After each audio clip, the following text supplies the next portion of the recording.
భారతదేశ రక్షణ రంగాన్ని అగ్రపథంలో నిలిపిన మహోన్నత వ్యక్తి, రాష్ట్రపతి పదవికే వన్నె తెచ్చిన మహనీయుడు, భారతరత్న డాక్టర్ ఏపీజే అబ్దుల్ కలాం వర్ధంతి సందర్భంగా వినుకొండ పట్టణంలోని వైసీపీ నాయకులు నివాళులర్పించారు.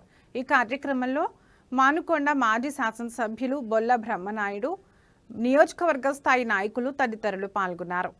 ఆఫీసులో ఆ దివంగత నేత మనందరి అభిమానమైనటువంటి అందరివాడు మన మాజీ రాష్ట్రపతి గారైనటువంటి అబ్దుల్ కలాం గారి వర్ధంతి సందర్భంగా వైఎస్ఆర్ కాంగ్రెస్ పార్టీ నాయకులు, కార్యకర్తలు, ఆయన అభిమానులు అందరూ రావటం చాలా సంతోషం. అందరికి కూడా వచ్చిన వాళ్ళందరికీ మనస్ఫూర్తిగా కృతజ్ఞతలు తెలియపరుచుకుంటూ ఆయన వర్ధంతికి మరి అందరూ కూడా ఘనంగా నివాళులు అర్పించినందుకు మనస్ఫూర్తిగా అభినందనలు తెలియపరుచుకుంటూ సెలవు తీసుకుంటున్నాను.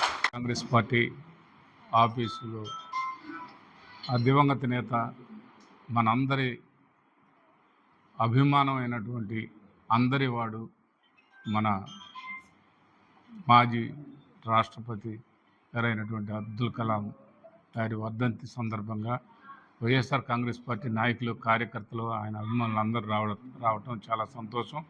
అందరికి కూడా వచ్చిన వాళ్ళందరికీ మనస్ఫూర్తిగా కృతజ్ఞతలు తెలియపరుచుకుంటూ ఆయన వర్ధంతికి మరి అందరూ కూడా ఘనంగా నివాళులు అర్పించినందుకు మనస్ఫూర్తిగా